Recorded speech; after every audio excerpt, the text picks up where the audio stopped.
Hello and welcome to Squirrelpreneur. My name is Keisha Michelle and I'm the host.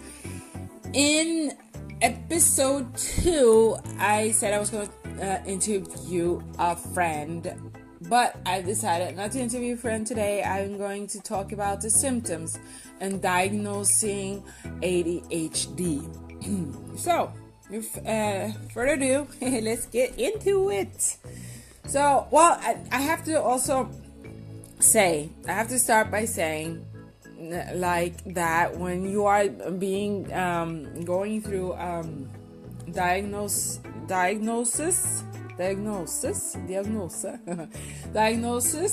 of ADHD and going to the doctor to decide if you have ADHD. I told you last time it's questionnaire and brain scans and all that stuff. Well, I have to just precisera, I don't know if that's an English word, that it is a several step process. Okay, there is no single test. I don't remember if I said that or not, to diagnose ADHD. I mean, it's the same like with anxiety and depression. You have to go through a series of visits to your therapist to decide if you have anxiety or depression. I know.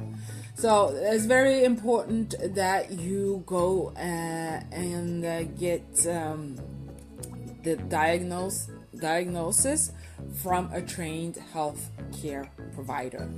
Okay, so and once again, I use ADHD all the time because I think it's kind of hard to say the full word, but it is attention deficit hyperactive disorder.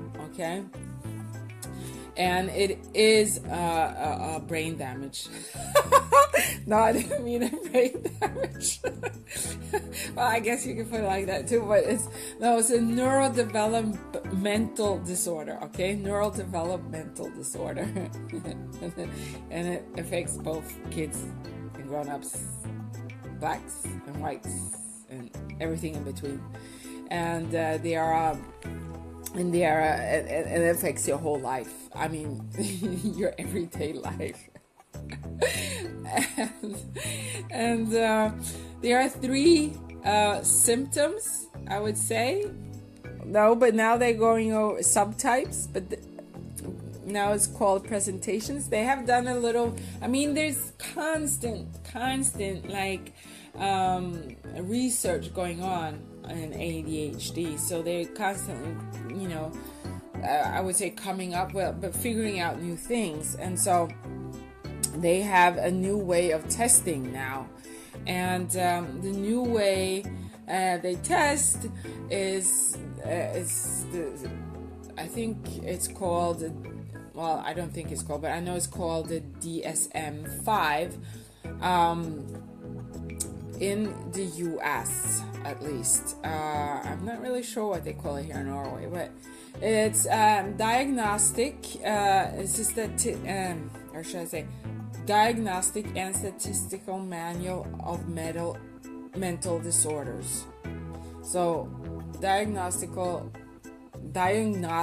Statistical Manual of Mental Disorders. And now they're up to edition 5. Okay?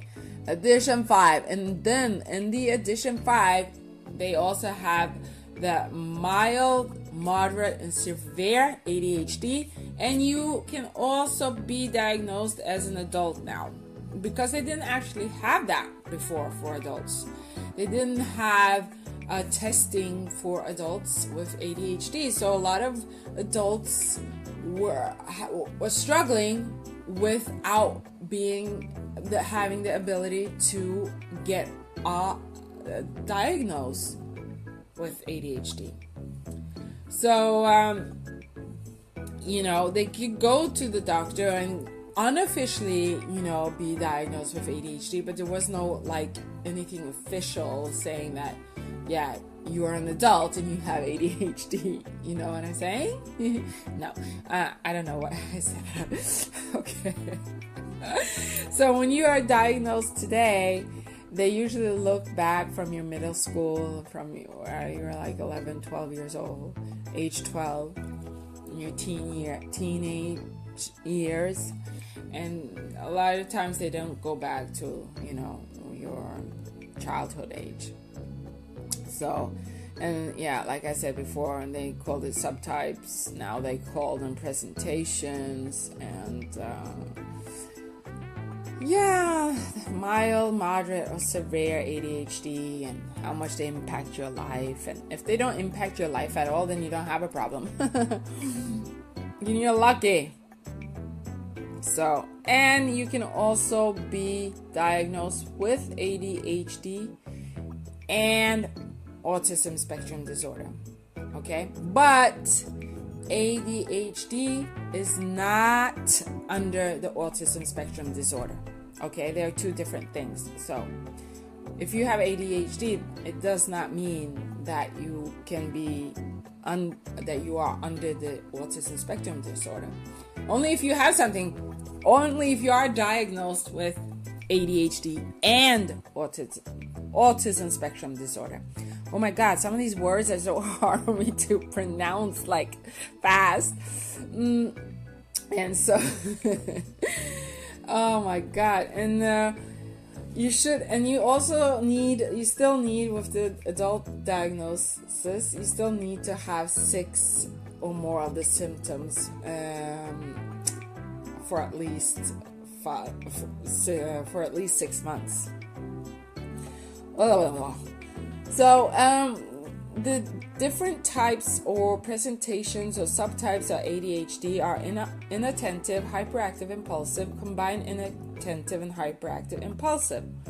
And so you have to have 6 of these criterias for inattentive presentation, okay, to get the diagnosis ADHD. You have to fail to give close attention to details or make careless mistakes. You have to have difficulty sustaining attention. You do not appear to listen when people are talking to you. You struggle to follow through on instructions. You have difficulty with organizing. You avoid or dislike tasks requiring a lot of thinking. You lose things a lot. You're easily distracted. And you're forgetful in daily activities. Okay, you don't have to have all 6 of these to get an ADHD diagnosis.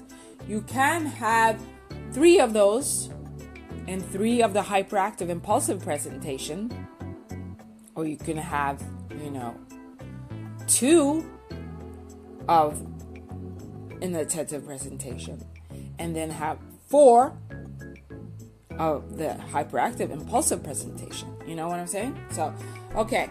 So here, for the hyperactive impulsive subtype, you are then fidgeting with your hands or feet, or squirm when you're in a chair. You have difficulty remaining seated. You or your child or whoever runs around excessively, climbing and not being able to sit still. If you're an adult, you are extreme restless. You have difficulty engaging in activities quietly. You act as if you're driven by a motor. That goes for both the kid or mostly I guess it's for driven by a motor. Yeah, kids and adults. You talk excessively. You blurt out answers before the question has been finished. You have difficulty waiting or taking your turn or taking turns. You interrupt or intrude upon others. Okay, so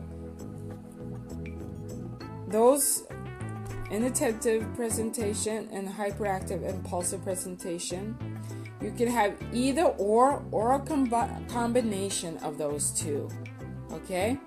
But you have to have 6 symptoms that are interfering with your daily life. Basically, they are causing